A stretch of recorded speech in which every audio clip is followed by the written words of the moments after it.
கர்த்தருடைய நாமத்துக்கு மகிமை உண்டாவதாக. Praise be to the holy name of the Lord. ஆசீர்வதிக்கப்பட்ட கன்வென்ஷனை இந்த இடத்திலே தந்தபடியால் அவரை ஸ்தோத்திரிக்கிறேன். Even this time too, even in this year, the Lord has granted us a blessed convention in this place. For that we praise God.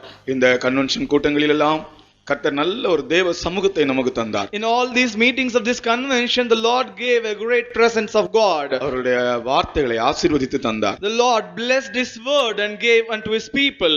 அவருடைய வார்த்தைகள் ஒவ்வொரு இருதயங்களிலும் விதைக்கப்பட்ட விதைகளாக இருக்கின்றன என்றுதான் நான் சொல்லுவேன். And I could only say the word of God or the seed which is being sown in the heart of the man. அநேக மற்ற சபையில் இருந்துள்ள ஆட்களே இந்த வசனத்தை கேட்க கர்த்தர் கொண்டு வந்தார். The Lord has enabled the believers from other church even to come and hear the word of God.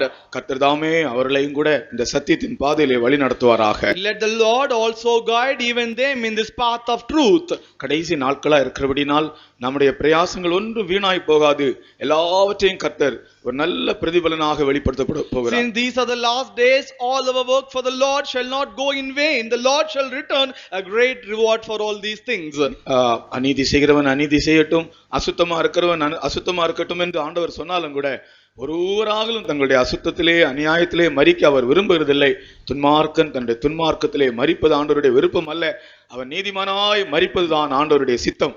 Though the Lord has said, let the unrighteous be unrighteous, let the unclean be unclean, but it was never the desire of the Lord that anyone should die in unrighteousness, but the Lord is feeling that all the unrighteous should be made righteous. கர்த்தருடைய பரிசுத்தவான்களுடைய மரணம் அவருடைய பார்வையிலே அருமையானதா இருக்கிறது. The death of the saints of God is precious in the sight of the Lord. கர்த்தருக்கு ஸ்தோத்திரம். Praise be to God. ஆகையால் நாம் மரிக்கும்போது அசுத்தர்களாய் மரிக்க கூடாது. நாம் எல்லாரும் பரிசுத்தவான்களாய் மரிக்க வேண்டும். Therefore, when we die, we should not die as unrighteous or unclean. We should die as saints of God. மரணத்தை பற்றி கவலையே இல்லை. There is no worry about death. மரணம் வாழ்க்கையினுடைய முடிவல்ல. Now, the death is not the end of life. மரணம் இன்னொரு வாழ்க்கையினுடைய தொடக்கமாக இருக்கிறது. Death is entry into a different perpetual life. அதனால நாம் மரணத்தை பற்றி கவலைப்படக்கூடாது. Therefore, we should not worry about death. நாம் ஆயத்தமாக இருக்க வேண்டும். We have to make ourselves ready and prepare for the death. எந்த நேரத்திலே கர்த்தர் என்னை அழைத்தாலும் நான் ஆயத்தமாக இருக்கிறேன் என்று சொல்ல வேண்டும். We have to proclaim and say, whatever the time the Lord may call me, I am ready, Lord. அதற்காகத்தான் கர்த்தர் இப்படிப்பட்ட நேரங்களை நமக்கு தந்திருக்கிறார். That is the reason the Lord has granted these good times for us. இந்த கன்வென்ஷனின் கடைசி கூட்டம் இன்றைக்கு சாயங்காலம் அதையும் கர்த்தர் ஆசீர்வதிக்க வேண்டும். The last and the final meeting of this convention will be the evening meeting. Even that meeting the Lord should bless and give. பக்தி வைராக்கியமுள்ள ஒரு ஜீவியம் செய்யும்படியாக நான் உங்களுக்கு புத்தி சொல்லுகிறேன். Today this morning I give a good counsel to you, saying that do a righteous edified life. ஏனோ தானோ என்று ஜீவிக்க கூடாது. You should not live a life just for granted. கடமைக்காக நாம் ஜீவிக்க கூடாது. You should not do this Christian life just for granted. வைராக்கியமான ஒரு ஜீவியம் செய்ய வேண்டும். We have to do a zealous life with zeal. யோவான் ஸ்நானன் எரிந்து பிரகாசிக்கிற விளக்காக இருந்தானாம். John the Baptist was able to be a lamp which should arise and shine. He was a burning and a shining light. He was a burning and a shining light. அவன் எரிந்து பிரகாசிக்கிற விளக்காக இருந்தான். John the Baptist was a burning and a shining light. யோவான் எப்படி பிரகாசித்தான்? How did John Baptist bright? யோவான் பிரகாசிக்கிற ஒரு விளக்காக இருந்தான் என்றல்ல, யோவான் எரிந்து பிரகாசிக்கிற விளக்காக இருந்தான். He was not only a brightening light, he was a burning and a brightening light. அந்த எரிந்து என்று சொல்வது நம்முடைய வைராக்கியத்தை காண்பிக்கிறது. The word which says burning reveals our zeal for the Lord. நாம் ஏதோ ஜீவிக்கிறவர்களாக அல்ல, நாம் வைராக்கியமாக ஜீவிக்கிறவர்களாக இருக்க வேண்டும். Now we should not lead an ordinary life, but we should lead a life of zeal. தேவாவியானவர் நம்மை பற்றி வைராக்கிய வாஞ்சியாக இருக்கிறார். The Spirit of God has got a zeal concerning our souls. அநேக தேவனுடைய பிள்ளைகளுடைய வாழ்க்கையிலே வைராக்கியம் குறைந்து போகிறது. In the life of many children of God these days, they shortcome or they fall in the zealous of God. அவர்கள் ஜீவிக்கிறார்கள், ஆனால் வைராக்கியமாய் ஜீவிக்கிறதில்லை. They are leading a life but not leading a life with zeal. இனியுள்ள நாட்களிலே நாம் வைராக்கியமாக ஜீவிக்க தீர்மானம் In the days to come, let us take a resolution that we may lead a life of zealous in the Lord. இந்த உலகத்தில் உள்ள ஒன்று நம்மோடு வராது. Nothing of this world will pursue our life. ஆனால் நமக்கு தேவன் தந்திருக்கிற ஆவிக்குரிய ஆசீர்வாதங்கள் தான் நம்மோடு வரும். But the spiritual blessing, the divine blessing what the Lord has granted in our life will pursue. ஆண்டவர் உங்களுக்கு கொடுத்திருக்கிற வீடுகளோ, ஆண்டவர் உங்களுக்கு கொடுத்திருக்கிற கார்களோ, ஆண்டவர் உங்களுக்கு கொடுத்திருக்கிற பிள்ளைகளோ ஒன்று உங்களோடு இந்த பூமிக்குரிய ஆசீர்வாதங்கள் ஒன்று உங்களோடு வராது. The house the Lord has granted you, the car that the Lord has granted you, or even your children what the Lord has granted you, none of these earthly blessings will pursue you. ஆனால் நாம் ஆவிக்குரியவர்களாய் ஜீவித்தால், ஆவிக்குரியவர்களாய் நம்முடைய பிள்ளைகளை வளர்த்தால் கடைசி வரைக்கும் அது நம்மோடு கூட வரும். But if you can live a spiritual life, if you are able to bring up our children in a spiritual manner, it shall lead us unto the day, last day. பூமிக்குரிய காரியங்கள் ஒரு பெரிய விஷயமே அல்ல. These earthly things are not a great things at all. ஒரு மனுஷன் பூமிக்குரிய காரியங்களை பற்றி எனக்கு ஆண்டவர் இப்படி செய்தார் அப்படி செய்தார்னு சொல்லி ஒரு லிஸ்ட் அப்படியே சொல்லிக்கொண்டே போனால் அது ஒரு பெரிய விஷயம் அல்ல. Any man if he proclaim a list saying the Lord has done this and that for me, the earthly blessing, that is nothing. ஒரு முறை ஒரு பிசினஸ்காரர் எழும்பி சாட்சி சொன்னார்.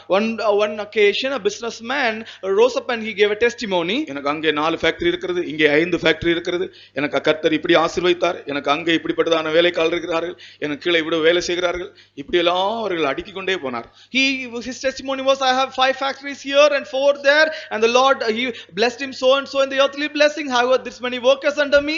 He was just telling one by one. ஆனால் அவருடைய சாட்சியிலே அவர் தான் எப்படி இருக்கிறார் தேவ சமூகத்தில் என்று ஒரு வார்த்தை கூட சொல்லவில்லை. But in his testimony he did not even utter one word saying how is his spiritual life in the presence of God. நாம் சொல்ல வேண்டும், நான் தேவனுக்கு முன்பாகவும் மனுஷருக்கு முன்பாகவும் குற்றமில்லாத மனசாட்சி உடையவனாய் ஜீவிக்கிறேன் என்று சொல்ல வேண்டும். We should be able to confess in the presence of the Lord saying before men and before God, I have a conscience, a pure conscience without any blame. எனக்கு ஆண்டவர் தந்திருக்கிறதான வெளிப்படுத்தலுக்கு ஏற்றபடி என் ஆவிக்குரிய ஜீவியத்தில் நான் வளர்ந்து கொண்டே இருக்கிறேன் என்று எல்லாருக்கும் முன்பாக சாட்சி சொல்ல வேண்டும். We should be able to testify before the congregation saying that according to the light of the revelation of the counsel that the Lord has granted me, I am doing a blemishless life. ஆண்டவர் என்னை பக்குவப்படுத்திக் கொண்டே இருக்கிறார், என்னை ஆயத்தப்படுத்திக் கொண்டே இருக்கிறார் என்று நீங்கள் சாட்சி சொல்ல வேண்டும். You should stand up and say the Lord is preparing us, he is grooming me, he is molding me for his coming. கர்த்தர் இந்த நாட்களிலே அப்படிப்பட்ட ஒரு கிரியை தான் நம்மளை செய்கிறார். And in these days the Lord is performing such a great magnificent work in our life. இந்த உலகத்தில் நமக்கு எல்லாம் இருந்தாலும் அது ஒரு பெரிய விஷயம் அல்ல, இந்த உலகத்தில் நமக்கு ஒன்று இல்லாமல் இருந்தாலும் அதுவும் ஒரு பெரிய விஷயம் அல்ல. If we have all the blessing in this world, that is not a great thing. Even if you have nothing matter at all. ஆனால் ஆவிக்குரியபடி நான் கர்த்தருடைய சமூகத்திலே தேவ சித்தம் செய்கிறேன் என்று சொல்ல வேண்டும் தைரியமாக. தேவ சித்தம் செய்கிறேன், ஒரு சின்ன விஷயத்திலும் கூட நான் தேவ சித்தம் செய்கிறேன், இப்படிப்பட்ட சாட்சிகள் சொல்ல வேண்டும். But in the presence of God we should be able to testify saying that I do the will of God. அது கேட்கும்போது ஜனங்களுக்கு நடுக்கம் உண்டாகும். When the people hear your voice they shall be trembled. ஒரு சகோதரன் சொன்னார், one brother gave a testimony, ஒரு சிறிய காரியத்திலும் கூட நான் தேவனுடைய ஆலோசனையின்படி செய்ய ஆண்டவர் எனக்கு உதவி செய்கிறார். And the Lord is helping me even in small matters to do it according to the counsel of God. தேவ சித்தம் நாம் செய்ய வேண்டும். We have to do the will of God. நம்முடைய ஜீவியம் ஒரு விசேஷமான ஜீவியம். That is a peculiar, a special life. நம்ம ஜீவியத்தை பற்றி சிந்திக்க போனால் பெரிய சந்தோஷம் உண்டாகும். And when we think of that life there shall be a great joy. நம்முடைய சந்தோஷம் எப்படிப்பட்டது? How is our joy? சொல்லி முடியாததும் மகிமையினால் நிறைந்ததுமா இருக்கிற சந்தோஷம். That is an uncountable and a joy filled with the glorious presence. சொல்லுங்க, நம்முடைய சந்தோஷம் எப்படிப்பட்டது? How is our joy? சொல்லி முடியாததும் மகிமையினால் நிறைந்ததுமா இருக்கிற சந்தோஷம். That is an uncountable and a glorious joy. நமக்கு தந்திருக்கிற வாக்குத்தத்தம் எப்படிப்பட்டது? How is the promise that the Lord has granted us? மகா மேன்மையும் அருமையுமான வாக்குத்தத்தம். That is a magnificent and good promise of God. சொல்லுங்க, நம்முடைய வாக்குத்தத்தம் எப்படிப்பட்டது? How is our promise? மகா மேன்மையும் அருமையான வாக்குத்தத்தம். Precious promises. நாம் பேசுகிற பாஷை, நாம் பேச போகிற பாஷை எப்படிப்பட்ட பாஷை? What is that language, the tongue what we speak? நாம் பேச போகிற பாஷை எது? தமிழா? Is that Tamil that we speak in heaven? இல்ல இங்கிலீஷா? Otherwise is it English? எந்த பாஷை பேச போகிறோம்? What language are you going to speak in heaven? நம்முடைய பாஷை எப்படிப்பட்டது? How is our language? மனுஷர் பேசாததும் வாக்கு கடங்காததுமான ஒரு பாஷை. That is an uncountable language which no men can speak. சொல்லுங்க, மனுஷர் பேசாததும் வாக்கு கட்டாததுமான பாஷை. There in the scripture 2 கொரிந்தியர் 12:2-3 அங்கே அப்போஸ்தலனாகிய பவுல் அங்க பரலோகத்துக்கு போனபோது 3ஆம் வானவருக்கு எடுத்துக்கொள்ளப்பட்டார். அங்க போனபோது அங்க பேசப்பட்ட பாஷை என்ன பாஷை? When Saint Paul the மனுஷர் பேசாததும் வாக்கு கட்டாததுமான பாஷைகளை நான் பேச கேட்டேன். வாசிங்க, நம்முடைய பாஷை எப்படிப்பட்ட பாஷை? சொல்லுங்கள். How is our language? எப்படிப்பட்ட பாஷை? How is our tongue? மனுஷர் பேசாததும் this tongue no man can speak. வாக்குக்கு எட்டாததுமான பாஷை. That is the precious language, and this language no one can tell. அந்த பாஷை பேச விரும்புறவங்களா கை எடுத்துங்க பாருங்க. Although have a desire to speak that language, கர்த்தருக்கு ஸ்தோத்திரம். Praise be to God. அது எப்ப பேசுவோம்? When will we speak that language? எப்ப இந்த உலகத்துல இருந்து நான் கடந்து போறோமோ அப்பதான் பேச போறோம். The moment when we leave this world, we'll be able to speak in that language. இந்த உலகத்துல நமக்கு ஒரு அந்நிய பாஷை தந்திருக்கிறார். In this world, the Lord has given us an unknown tongue. பரலோகத்துல நாம் போய் மனுஷர் பேசாத பாஷையை பேச போகிறோம். In the heaven we shall go and speak a language which no man can speak. இனி நம்முடைய மகிமை எப்படிப்பட்ட மகிமை சொல்லுங்கள். Now henceforth, how is our glory? நம்முடைய மகிமை நித்திய கன மகிமை. Our glory is a eternal, a perpetual glory. சொல்லுங்கள்.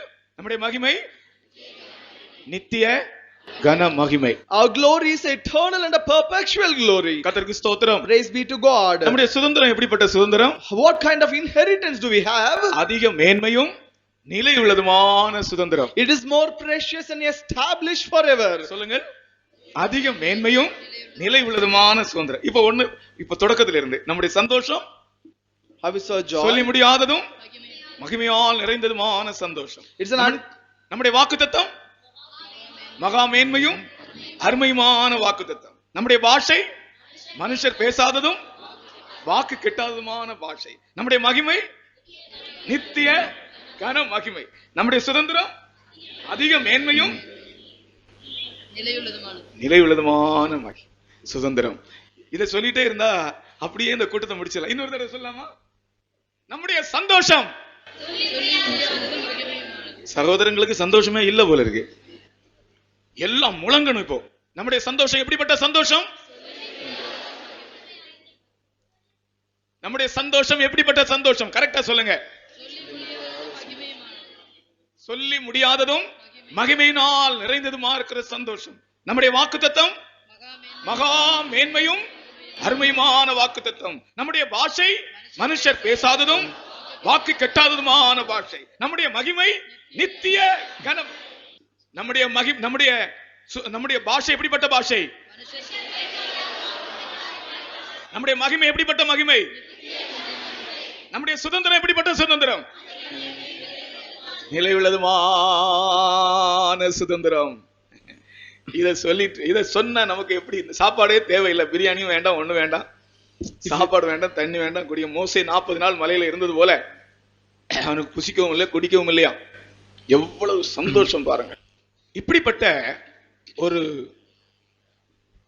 பாக்கியகரமான ஒரு வாழ்க்கைக்காகத்தான் ஆண்டவர் நம்மை அழைத்தார். The Lord has called us, all of us, for such a great, most privileged life. அதற்காகத்தான் இந்த நாட்களே நமக்கு ஒரு ட்ரெய்னிங் பீரியட் போல இந்த நாட்களே ஆண்டவர் நம்மை வைத்திருக்கிறார். Therefore the Lord is leading us through a course such that we may be trained. இந்த நாட்கள் நம்முடைய வாழ்க்கைக்கு ஒரு ட்ரெய்னிங் பீரியட் போல, ஒரு பயிற்சி காலம் போல. These days are a period of course where we are being trained by the Lord. ஆகையால் நீங்கள் எல்லாரும் நம்முடைய ஜீவியத்தினுடைய வருங்காலத்தில் நாம் எப்படி இருக்க போகிறோம் என்று நல்ல அறிவுள்ளவர்களாக இருக்க வேண்டும். Therefore we must all have a good knowledge concerning our forthcoming life. ஒரு ஆள் நான் சொன்னேன், நான் அங்கே சென்ட்ரல் ஃபெய்த்தோம்ல பிரசங்கம் பண்ணும்போது போன வாரம் சொன்னேன், ஒரு ஆளை கொலை செய்யும்படியாக ஆட்கள் பிடித்து கொண்டு போய்விட்டார்கள். In the last week, my sermon in the Center Faithom, I heard saying that one man was caught for he to be murdered. இந்த விசுவாசி, he is a believer, நல்ல விசுவாசி, he is a very good believer, நல்ல ஒரு தேவ பக்தி உள்ள மனுஷன். he is a more devout and a pious man. கத்தியை அவருடைய கழுத்திலே வைத்து உன்னை கொல்ல போகிறோம் என்று சொன்னார்கள். Keeping the knife on the throat, they said that you are going to be killed. அவர் சொன்னார், நீங்கள் என்னை கொன்று போடுங்கள், நான் அடுத்த நிமிஷத்துல இயேசுவோடு இருப்பேன் என்று சொன்னார். He said, you can kill me, but the very next moment I'll be found with Jesus. எவ்வளவு நம்பிக்கை பாருங்க. What a great hope. அதான் நம்முடைய ஜீவியம். நம்மை கொன்று போடட்டும்.